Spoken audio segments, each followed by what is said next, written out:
I'm Logan Crawford, and right now on GBM, we're diving into a heartwarming children's book about marine life, ocean conservation, and making a real difference. We're speaking with the terrific author. His name is Martin Kulik, and he has penned a wonderful book. It is called Inky's Journey, the story of a lost baby octopus. This inspiring tale encourages kids to care for animals, keep their world healthy and clean, and become everyday environmental heroes at home, at school, and in their community. If you're looking for an uplifting read that blends adventure, friendship, and environmental education, this one is for you. We're delighted to have this very talented author join us here today. We thank the team at Atticus Publishing for helping us put him on TV today.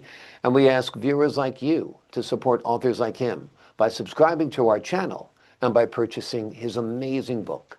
The links are below this interview. Martin, thank you so much for joining me here today. Thank you. Great to have you on the show. You've done wonderful work on this book. Let's talk a little bit about the inspiration behind it. What inspired you to create Inky, and why an octopus, and why this story right now?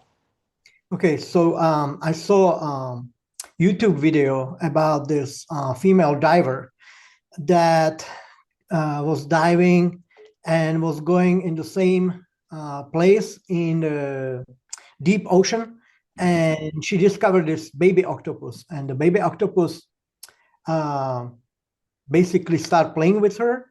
And then she left and she came back. And every time when she came back, the octopus actually came to her. Wow. So that inspired me to write a book about, the ocean environment, how these animals are so smart. They actually, know how to interact with human beings. So it was a really inspiring story for me. Amazing. We hear this kind of stuff about dolphins, for example, but an octopus, they're actually portrayed usually in literature as monsters. So you're kind of flipping the script here, giving the kids a very friendly, lovable look at an octopus, right? That's correct. Yes. I mean, it's a lot of people are afraid of spiders, for example, and but they are actually frightened of us. So all these little creatures, they look very scary, but then they actually try to protect themselves when they do something that we don't like. Exactly. Yeah, we're usually the threat to them, and we're a big threat to octopuses or octopi. I'm not sure what the plural is. But marine life in general, because of all of the garbage that we're putting quite literally into our seas. Talk to us about the kind of lessons that you would like the children to take away from your book. Well, I would like to teach not only the children, but also adults, to preserve our ocean and environment. People take it for granted, when we go anywhere we go, we don't really look at it as, something that we should take care of. People really dumping a lot of stuff in the oceans and the environment. Everywhere you go, you see so much garbage everywhere. And this is a learning lesson for all the children to not only to protect, but also observe from distance and to not to disrupt, you know. Absolutely. Give the folks at home a little bit of an overview of Inky's journey, Inky's adventure in your book. Okay, so Inky is basically a story of baby octopus that she got separated from the parents, and she get lost, and then she goes on the journey of discovering all these different vast of the deepness of the ocean, and meets all these different animal creatures on the way, and she's asking for help, and all these different animals helping her to find the way to get back to her family.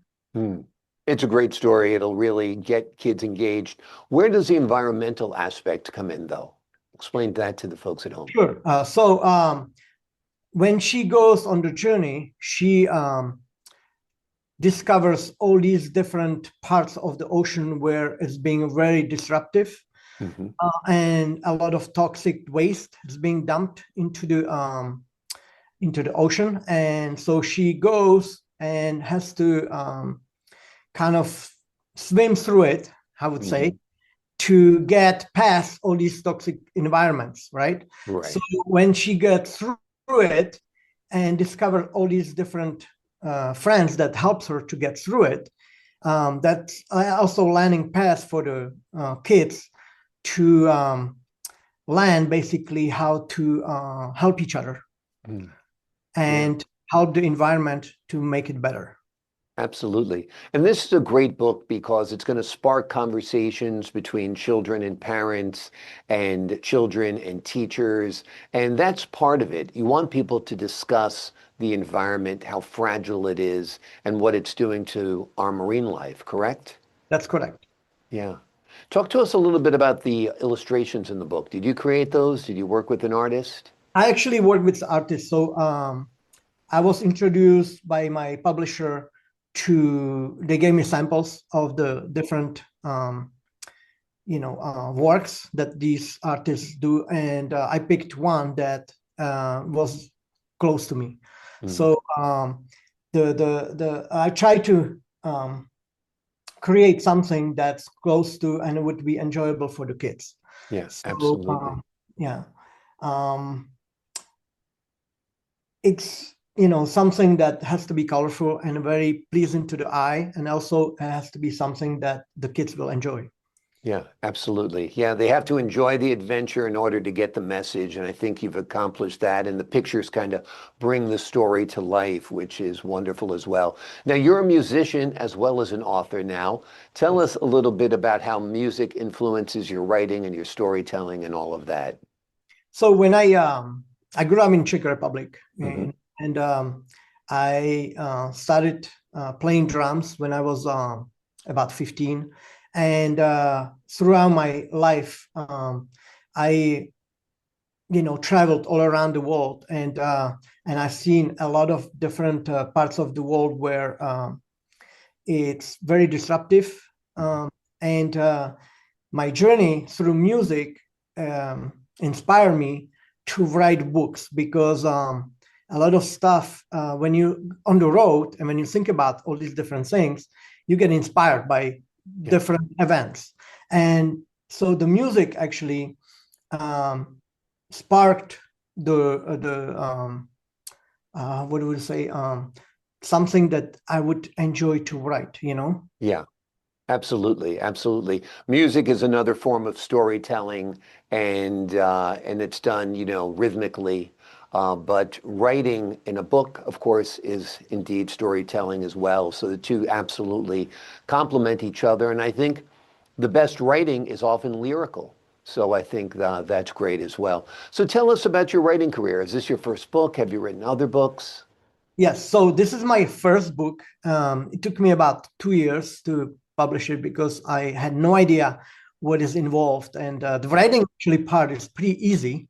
You put your idea into it and then you keep fixing it until you polish the best work, whatever you can come up with.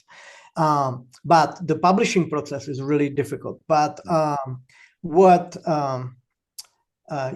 so this is my first book, and I'm working on the multiple other books that I'm gonna write in the future. And this is a learning process for me, because it's really the first book I think is the hardest, because you don't know what you're doing, and the whole process is very difficult. But I'm really excited about this whole process, what I'm learning and teaching me how to publish the other books. So absolutely. So the next books should be much easier for me to write. Yeah, you know the process now. The first time doing anything is tough. It gets easier once you know the process. So your second book will be a children's book also, or you're writing No, something? actually, it's gonna be my memoir, because I was told by people. I told them my life story, and they told me that I should write a book about my memoir because it's very interesting. Yeah, absolutely. And part of that was emigrating to the United States and escaping the Czech Republic during a time of revolution. What was Right. that time like for you? It was very difficult. There was a scary times when basically everything was raised by the students Mhm. in 1989, and everybody were going to the streets and try to revolt the government, right? So Mhm. it was really difficult because we didn't know what to expect from it, Mhm. and luckily it was not bloody as in previous standings, like 1968, Mhm. 1969, where it was really bloody and few people died in Yeah. that rise. So this was pretty much very, very soft. And that's why they call it Velvet Revolution, Yeah. right? Because it was not bloody. And it was pretty straightforward. And me growing up through all that pressure and everything, also environment, because I grew up in the city where the environment was really horrible. We lived in the very industrial area where we had a lot of factories, coal mines, chemical plants, and they put so much stuff into the air that people were very sick in that Mm. environment. And not too many people knows about it because they kept it pretty quiet about it, Yeah. because they didn't want to expose that. But growing up through all these different times was pretty difficult. And I think that's one of the things that would inspire me to write all these things into Yeah. the. Yeah, absolutely. You've seen the environment when it's a mess, when the air is getting polluted, where people are getting sick because of the environmental factors around them. And we're blessed in this country. We've got beautiful oceans, we have beautiful skies, and the oceans appear clean, but we know there are pockets of it that are filthy. There's lots of plastic. We see the foam on the ocean that indicates pollution. There's a lot of dumping into the water. There's even burning of garbage. So there's a lot that can be done and a lot that needs to be done. I think it's great that you're shining a light on it for future generations as well by, informing the young. You inform the young because they're the future and they're the ones who are going to make the changes without a doubt. Have you envisioned Inky's journey as a animated feature or something like that, a TV show or a movie? I thought about it, but not to the sense of it's like a different avenue. Yeah, so exactly. Yeah. so I mean, I can envision my head, Hmm. I could see it how it's could be developed, but I didn't really think about to make it into the reality. Exactly. But you never know. You put the book out there, you never know if it's going to wind up in Nickelodeon's hands or Disney's hands or another TV production company, and they want to turn it into a TV show. I think it'd be a wonderful animated feature. I think it's a unique character in Octopus. Like I said, everybody views him as scary. This one's quite lovable, so it's a little bit of That, a that different twist. that's correct. When I saw the YouTube video, I was so inspired. I was like amazed that actually Octopus can be so interactive, with Yeah. human being. Exactly. Well, from now on, when I have calamari, I'm going to skip it. Thank you. Because now that I know they're not monsters, they're nice creatures, no more breaded calamari for me. I'm done. Although I think that's squid, not octopus, but it's hard to tell the difference. Amazing one. You've done wonderful work on this book. Really nice job, Martin. The name of the book is Inky's Journey, the story of a lost baby octopus. It is a meaningful children's adventure that sparks curiosity about the ocean while encouraging real-world kindness and conservation. Martin, thank you so much for joining me here today. Thank you. Thank you I, for having me. I appreciate your time, your insight, the wonderful work you've done on this book, and your terrific creativity. And we're looking forward to your memoir as well. To the folks at home, I'm Logan Crawford for the Global Book Network. So long for now.